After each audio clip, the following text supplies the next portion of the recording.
चलो आज हम करते हैं अनादर्श विलयन के प्रकार। अनादर्श विलयन के प्रकार हमने कल पढ़ा था। राउले के नियम के आधार पर विलयन दो प्रकार के होते हैं, एक तो होता है आदर्श, दूसरा अनादर्श। आदर्श विलयन कौन सा था? जो ताप व दाब की प्रत्येक परिस्थिति पर राउले के नियम का पालन करता हो, वो कौन सा विलयन था? आदर्श। अच्छा, आदर्श विलयन में क्या था? डेल्टा वी मिश्रण बराबर 0, मतलब आयतन में परिवर्तन नहीं होता था। डेल्टा एच मिश्रण बराबर 0, मतलब एंथैल्पी में परिवर्तन नहीं होता था। न ऊर्जा का अवशोषण होता था न उत्सर्जन। अच्छा, और विलयन का कुल दाब P बराबर था अवयवी उनके आंशिक दाब से, अवयव A व B के आंशिक दाब के बराबर, P बराबर PA प्लस PB। अच्छा, दूसरा एक हमने ये पढ़ लिया था, जो विलयन है, विलयन बना, उसके मध्य आकर्षण बल AB वो बराबर था किसके? AA एवं BB के आकर्षण बल के बराबर। ये पढ़ी थी आदर्श के लिए, और अनादर्श में ये सभी विपरीत थी। अच्छा, अनादर्श विलयन भी हम कल कर चुके थे। अब आज अनादर्श विलयन के जो भाग हैं वो है राउले के नियम से विचलन के आधार पर। किस आधार पर करे हैं? राउले के नियम के विचलन के आधार पर। ये दो प्रकार के हैं। पहला कौन सा है? धनात्मक विचलन प्रदर्शित करने वाले अनादर्श विलयन। अच्छा, दूसरा कौन सा हो जाएगा? ऋणात्मक विचलन प्रदर्शित करने वाले अनादर्श विलयन। अब देखो, धनात्मक विचलन प्रदर्शित करने वाले अनादर्श विलयन कौन से होते हैं? इसके नाम से ही है कि ये धनात्मक विचलन दर्शाता है, ये पॉजिटिव विचलन दर्शाता है। अच्छा, इसकी परिभाषा देखो, इन विलयनों में उपस्थित प्रत्येक अवयव A तथा B के आंशिक वाष्प दाब राउले के नियम से निर्धारित किए गए वाष्प दाब से अधिक होते हैं। आप इस एक बात को याद कर लोगे। कौन से को सरल भाषा में कहें तो हम इसको ये कह सकते हैं, विलयन का जो वाष्प दाब होता है, कौन सा विलयन आ रहा है? ये अनादर्श। अनादर्श में भी कौन सा? धनात्मक। धनात्मक विचलन प्रदर्शित करने वाले अनादर्श विलयन का वाष्प दाब राउले के नियम से प्राप्त वाष्प दाब से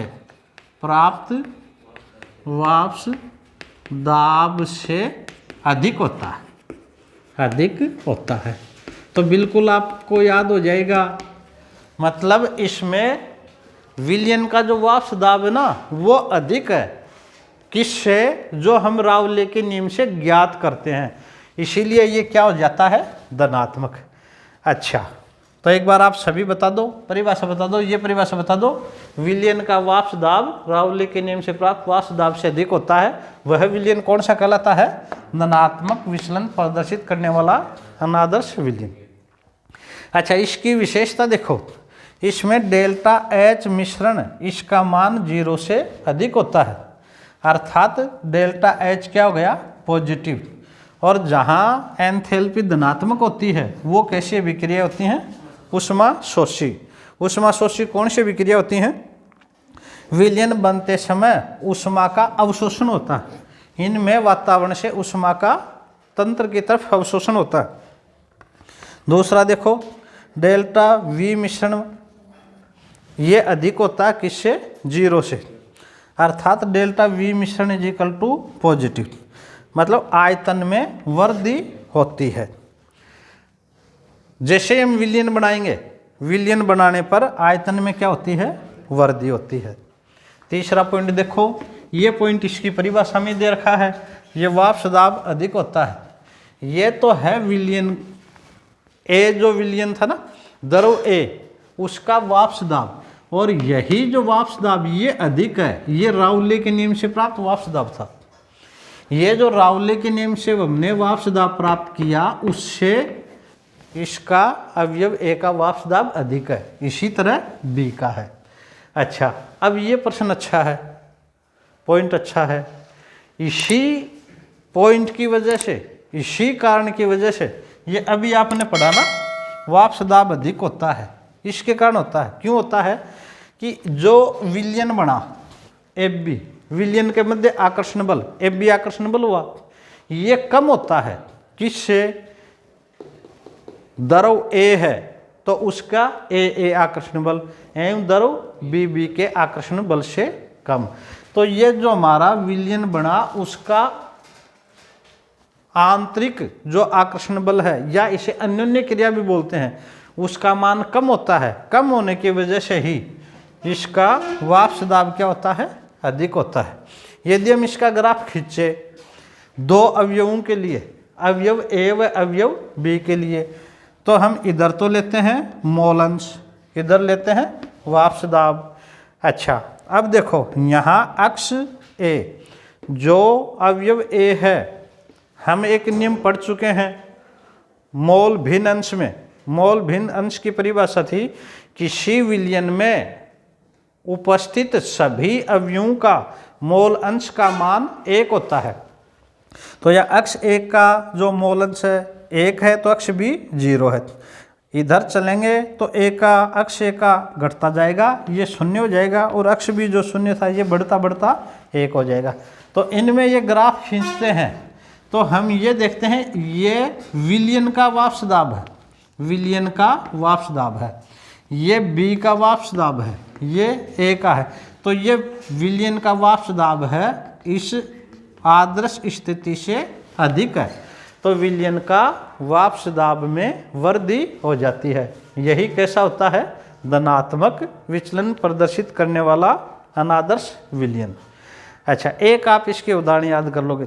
कौन सा उदाहरण है? पहला ether plus acetone, ether plus acetone. दूसरा कौन सा है? Ethanol plus acetone.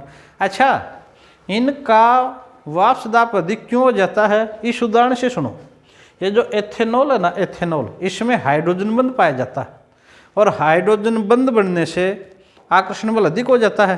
परंतु जैसे ही एथेनॉल में एसीटोन मिला देते हैं तो ये हाइड्रोजन बंध खत्म हो जाता है, तो इससे नया जो विलयन बना उसका आकर्षण बल कम हो जाता है, उसकी वजह से वाष्प दाब अधिक हो जाता है।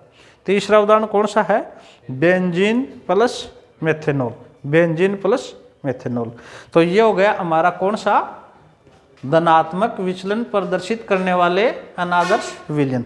अच्छा, अब दूसरा जो है ऋणात्मक विचलन प्रदर्शित करने वाला अनादर्श विलयन, वो बिल्कुल इसका विपरीत हो जाएगा, इसका विपरीत हो जाएगा। कैसे? उसमें ये जो विलयन का जो वाष्प दाब है ना, वो राउले के नियम से प्राप्त वाष्प दाब से कैसा होगा? कम होगा। कैसा होगा? कम। अच्छा, इसमें भी ये परिभाषा क्या हो जाएगी? वाष्प दाब से जो अधिक था ना, ये क्या हो जाएगा? कम हो जाएगा। एक बात हो गई। अच्छा, दूसरा देखो, हाँ, ये सब परिवर्तन हो जाएंगे। डेल्टा एच मिश्रण ये लेसर देन 0, तो ये डेल्टा एच क्या हो जाएगा? नेगेटिव। और ये कैसा हो जाएगा? ऊष्मा क्षेपी। ये कैसा हो जाएगा? ऊष्मा क्षेपी। अतः विलयन बनते समय ऊष्मा का इसमें अवशोषण था, उसमें उत्सर्जन होता है। अच्छा, डेल्टा वी मिश्रण लेसर देन 0, या ये क्या जाएगा? नेगेटिव। आयतन में क्या होती है? कमी होती है। इसमें ये जो वाष्प दाब है ना, वो राउले के नियम से कम हो जाता है। अच्छा, इनमें ये भी उल्टा हो जाएगा, और ग्राफ में ये कहा जाएगा ये नीचे आ जाएगा। स्टूडेंट्स, जैसा कि हमने धनात्मक विचलन प्रदर्शित करने वाले अनादर्श विलयन पढ़ चुके थे, अब हम ले रहे हैं ऋणात्मक विचलन प्रदर्शित करने वाले अनादर्श विलयन। इस पर चर्चा हम कर चुके हैं, इसको लिख और लेते हैं। परिभाषा देखो, ऋणात्मक विचलन दर्शाने वाले विलयनों का वाष्प दाब राउले के नियम से प्राप्त वाष्प दाब से कम होता है। कि यहाँ जो विलयन का जो वाष्प दाब है वो राउले के नियम से प्राप्त वाष्प दाब से कम होता है। इसका मतलब ये हो गया, ये जो पी ए है ये कम है किससे, पी ए नोट और एक्स ए। ये इसकी परिभाषा होगी। एक बार पुनः सुन लो। ऋणात्मक विचलन दर्शाने वाले विलयनों का वाष्प दाब राउले के नियम से प्राप्त वाष्प दाब से कम होता है। उसमें क्या था, धनात्मक विचलन दर्शाने वाले विलयनों का वाष्प दाब राउले के नियम से प्राप्त वाष्प दाब से अधिक होता था। अच्छा, इस ऋणात्मक विचलन के लिए विशेषताएं देखो। इसमें क्या होता है, पहली विशेषता है डेल्टा एच मिश्रण, इसका मान है 0 से कम होता है, अर्थात delta H is equal to negative, यहाँ एंथैल्पी का मान ऋणात्मक होता है। अतः विलयन बनते समय ऊष्मा का उत्सर्जन होता है, और उसमें था विलयन बनते समय ऊष्मा का अवशोषण होता था। दूसरा देखो, दूसरा है डेल्टा वी मिश्रण, ये 0 से छोटा होता है, लेसर देन 0, अर्थात डेल्टा वी का मान भी क्या होता है, नेगेटिव। इसका मतलब निकला अतः विलयन का कुल आयतन दोनों द्रवों के योग से कम होता है, दोनों द्रवों के योग से कम होता है, अर्थात आयतन में कमी होती है। तीसरी विशेषता देखो, प्रत्येक अवयव का आंशिक वाष्प दाब राउले के नियम से प्राप्त वाष्प दाब से कम होता है। यही बात है। तो P A lesser than P not A X A तथा P B lesser than P B not X B. अच्छा, चौथा देखो, इस विलयन के लिए ए बी आकर्षण ये ग्रेटर देन ए एवं बी बी आकर्षण। इस चीज को आप विशेष रूप से समझो। इसमें क्या होता है, ये जो विलयन, पहले भी हम इस पे चर्चा कर चुके हैं, ये अवयव है ए, इसमें ए आकर्षण, ये अवयव बी, इसके अवयवों में बी। अच्छा, अब ये बन गया हमारा विलयन, ये बन गया विलयन, इसको मान लो विलय, ये है विलायक, ये है विलायक, ये बन गया विलयन। और इसमें जो बना ए बी, अणु के मध्य अन्योन्य क्रिया है या आकर्षण बल ए बी।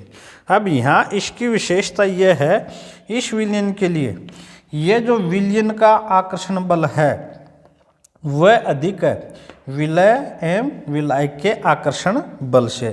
तो इसका क्या मतलब निकला, देखो एक बात आप पढ़ चुके हो, इस विलयन के लिए ए बी का आकर्षण बल अधिक है, विलयन का आकर्षण बल अधिक है। तो इसके कारण विलयन में से प्रत्येक घटक के अणु बाहर निकलने की प्रवृत्ति कम हो जाती है। विलयन का आकर्षण बल अधिक होने के कारण किससे अधिक है, इसके विलय व विलायक से, इसके घटकों से अधिक होने के कारण ये जो विलयन है इसके प्रत्येक घटक के अणु से बाहर निकले। एक बार पुनः सुनो, इसके कारण विलयन में से, किस में से, विलयन में से प्रत्येक घटक के अणु के बाहर निकलने की प्रवृत्ति कम हो जाती है। अच्छा, प्रवृत्ति कम होगी तो अपने आप ही वाष्प दाब में कमी आती है, वाष्प दाब में कमी आती है। क्यों, ये द्रव्य का वाष्प दाब जो होता है, इस द्रव्य के द्वारा इसको जब हम गर्म करते हैं, गर्म करने पर ये वाष्प में बदलता है और ये यहाँ से इस वाष्प का जो दाब बढ़ता है, इस द्रव्य पर जो दाब लगता है वो वाष्प दाब होता है। तो यहाँ अणु के बाहर निकलने की प्रवृत्ति कम हो जाती है, तो अपने आप ही वाष्प दाब कम हो जाता है।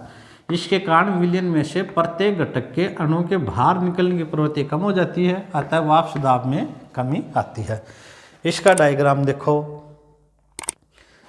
ये हम यहाँ लेते हैं मोल अंश और इधर लेते हैं वाष्प दाब, जैसा कि पहला किया था हमने। यहाँ अक्ष ए का मतलब ए की जो मोल अंश है वो अधिकतम है, बी की 0 है, यहाँ अक्ष ए की 0 है, इधर जैसे जैसे चलते हैं, और अक्ष बी दूसरे घटक की मोल भिन्न 1 है, अधिकतम है। इनके बीच में ग्राफ खींचते हैं तो देखो इसके वाष्प दाब में कमी आती है। वाष्प दाब में क्या आती है? कमी। यहाँ से ये कमी आती है। अच्छा, अब देखो इसके उदाहरण। उदाहरण कौन सा है? HCl प्लस जल। HCl में जल मिलाएंगे तो वो ऋणात्मक क्या बनेगा? ऋणात्मक विचलन प्रदर्शित करने वाला अनादर्श विलयन। एसीटोन में एनिलीन बनाएंगे तो क्या बनेगा? ऋणात्मक विचलन प्रदर्शित करने वाला अनादर्श विलयन। और क्लोरोफॉर्म प्लस एसीटोन। तो इस तरह से हमारा ऋणात्मक विचलन प्रदर्शित करने वाले अनादर्श विलयन की परिभाषा हो गई, इसकी विशेषता हो गई। आप कल एक प्रश्न लिख के लाओगे, ऋणात्मक विचलन प्रदर्शित करने वाले अनादर्श विलयन एवं धनात्मक विचलन प्रदर्शित करने वाले अनादर्श विलयन में अंतर लिखो। तो आप पॉइंट बना लोगे, एक तो परिभाषा दे दोगे, फिर इधर ये डेल्टा H मिश्रण लेसर देन 0, उसमें क्या था? धनात्मक में डेल्टा H ग्रेटर देन 0। तुलनात्मक रूप से आप इसको कर लोगे।